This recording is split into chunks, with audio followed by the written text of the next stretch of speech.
ሰዎች ተቀብዬ ሆቴል አስገብቻቸዋለሁ። ግን እስካሁን ድረስ ለምን እንደመጡ አልነገርከኝም። መድብል ሁሉንም ነገር ለአንተ መናገር አለብኝ እንዴ? አቶ ካሌብ በድጋሚ እኮ ፓርትነር የሆነን መስሎኝ ነበር።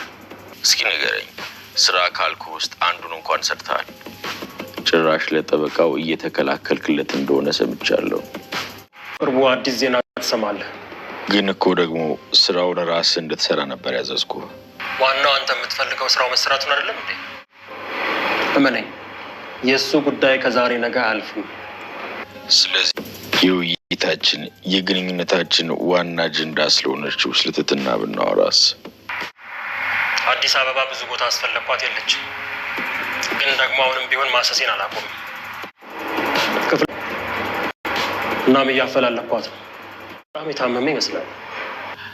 ኩላሊቱ ፌል አድርጓል። በጣም ብዙ ናሙና ወስደው ሊያመሳስሉ ሞክረው ነበር። ነገር ግን ከተወሰደው ናሙና ሁሉ ከሱ ጋር ሊመሳሰል የቻለው ይዛች የተረገመች የትህትና ልጅ ብቻ ነው። እና ሰውየው ባህር አቋርጦ እዚህ ድረስ የመጣው የትህትናን ኩላሊት ፈልጎ ነው እያልከኝ ነው? አልገባኝም። ቆይ ግን አንተ ለዚች ልጅ እያዘንክላት ነው እንዴ? ጀግናው መድብል እንግዲህ ዛሬም በድል ጎዳና እየተንደረደረ ነው የሚገኘው ማለት ነው። እንግዲህ ፍጻሜው መድብል የያዛትን ነገር ጫፍ ሳያደርግ ወደ ኋላ የሚልበት ምንም ምክንያት የለውም። ቤተሰቦቻችን እንግዲህ ከጅማሬው ጀምሮ በሚገርምና በሚደንቅ ጥበብ እየተጓዘ የሚገኘው አቶ መድብል ዛሬም እንግዲህ ካሌብና ግብረ አበሮቹን ወደ እንጦሮጦስ ለማውረድ ከፍ ዝቅ እያለ እንግዲህ ነገሮቹን በብልሃትና በጥበብ እየተጓዘ ነው የሚገኘው። እንግዲህ እንደሚታወቀው ካሁን ቀደም ብዙ ነገሮችን ዲል በዲል አድርጎ እዚህ የደረሰ ጀግና ነው። ወንድሙን ከስንት ሚሊዮን አውሬዎች መካከል ያስወጣ፣ ትህትናን ከዛ ከሞት ለደቂቃዎች ልትሰዋ የተዘጋጀችን ትህትናን ከዛ ከሞት መንጋጋ ያወጣ፣ ምሳሌን ካሌብና ዝና መንጋጋ ያወጣ፣ ረስንቱን ጋይስ ሞገስን ከዛ ጭንቃ ወጣ፣ ጠበቃውን ከስንት ጊዜ የሞት ወይም ደግሞ የግድያ ሙከራ ያወጣ ጀግናው መድብል ዛሬም እንግዲህ ለዚህ ለቤተሰብ ለጓደኞቹ አለኝታ የሆነው ጀግናው መድብል ዛሬም እንግዲህ ደፋ ቀና እያለ ነው የሚገኘው። እንግዲህ ካሌብ ሞሳና ግብረ አበሮቹ እንግዲህ እየተከታተሉት የሚገርመው ነገር የካሌብና የመድብል ትውውቅ እዚህ አይደለም። እንደሚታወቀው እንግዲህ እንዳያችሁትኝ ከድሮ የመጣ ነው። ግን በመካከል ላይ መድብል የነበረበትን ሁኔታ ያሳለፋቸውን አንድ ታሪኮች እያንዳንዱ ነገር ታውቃላችሁ። አሁን ላይ ደግሞ እንግዲህ ካሌብን ወደ እንጦሮጦስ ለማውረድ ወይም ደግሞ እንደ ጓደኛው ወይም ደግሞ እንደ አብሮት እንደሚሰራው እንደነበረው እንደ ፓርትነሩ ዝና አበበ ደንበሳ ልጅ እንግዲህ እሱ ጋር እንደነበራቸው ሁኔታ ቀጥታ እንግዲህ ወደ እስርና ወደ አልተጠበቀ ጎዳና ለመውሰድ የሚችለውን ነገር እያደረገ ነው የሚገኘው ማለት ነው። ቤተሰቦቻችን እሱም እንደሚሳካለት ምንም ጥርጥር የለውም። ዝናን እስከ ወዳኛው የሸኘህበትን መረጃና ማስረጃ ይዘህ ካሌብ ጋር ሞክረዋለሁ ብለህ የምታስብ ከሆነ ተሳስተሃል እያለው ነው። ካሌብ ግን የሚገርመው ማነው ይቅርታ መድብል ካሌብን እያንዳንዱን ነገር እንዴት ከማን ከየት ወዴት መሄድ እንዳለበት እያንዳንዱን ነገር ጠንቅቆ የሚያክሰው ነው። እንግዲህ ካሌብ ሞሲሳ እንዳታስበው፣ ምክንያቱም እኔ ካሌብ እንጂ ዝና አይደለሁም እያለ ይዛተ ነው ወይ? ግን ዝናም እኮ እንደዚህ ቀላል ሰው አልነበረም። በነገራችን ላይ ደፋር ነው፣ ጎበዝ ነው። ያው አንዳንድ ነገሮች ላይ ሪስክ መውሰድ በተለይ በህግ ዙሪያ በዲዛይን ነገሮች ላይ ነው እንጂ ሪስክን የሚፈራ እንዴ ፊት ለፊት እኮ ይጋፈጣል። እስከሚችለው ድረስ እኮ ይጋፈጣል እንዴ። በተለይ በሉላ ጉዳይ እኮ እስከ ሞት ድረስ ብሞት ይሻለኛል ብሎ የታመነ ጀግና እኮ ነው። እውነት ለመናገር በተለይ ለሚስቱ ለትዳሩ ያለው ክብር እኮ ዝና ያው ስለሚወዳት ለሉላ እኮ የከፈለው መስዋዕትነት ይሄ የሚባል አይደለም፣ ቀላል ነገር አይደለም።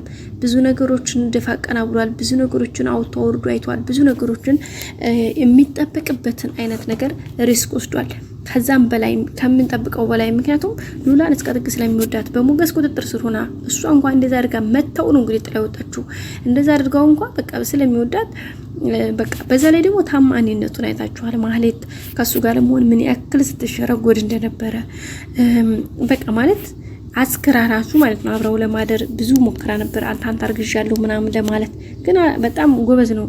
በጣም ጎበዝ ጠንቃቃ ነው።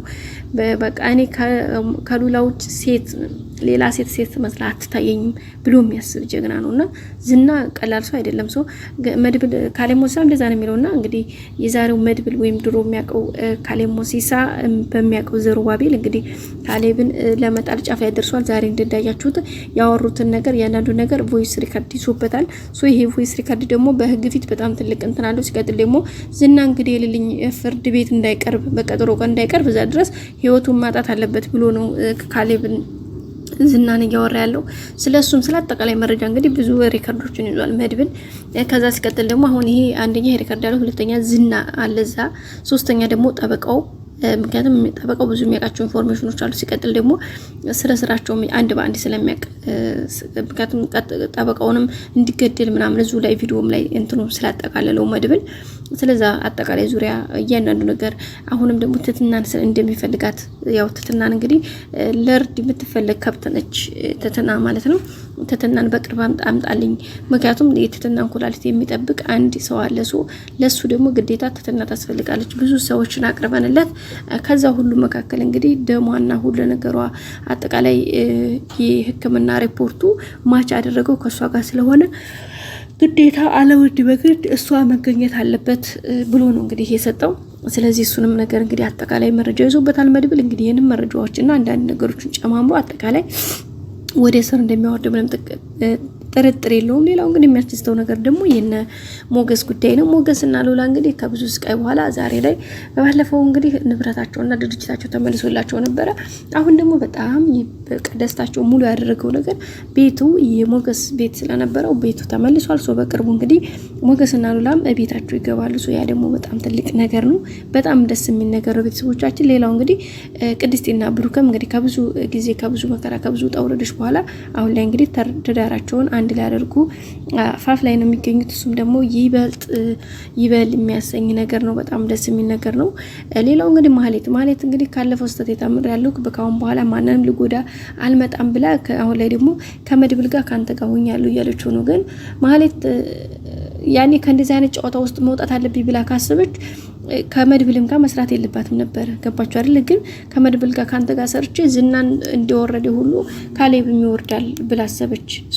ምክንያቱም መድብል በዛም በዚህ ብትል መድብል እንደማይለቃት አየችው። ገባችሁ አይደል? አሁን ላይ እንግዲህ ደግሞ ከመድብል ጋር ሆና አንዳንድ ነገሮችን ለማስተካከል እየሞከረች ነው። ምክንያቱም የሌት የምትፈልገውን አይነት ገንዘብ እየሰጣት ስለሆነ ካንተ ጋር ነው ብላ እንግዲህ ተፍተፍ እያለች ነው። ግን ምኗም አያምረኝም እኔ ማህሌትን ማለት ነው። ማህሌት ማለት በማር የተለወሰ መርዝ ማለት ናት ጋይስ። ማሩን ቀምሳችሁ ስትገቡ መርዙ ይገላችኋል አይደል? ማህሌት ማለት እንደዛ ናት። በቃ ታጥቦ ጭቃ ማለት ማህሌት ናት። ማህሌትን ማመን ማለት እኔ እንጃ።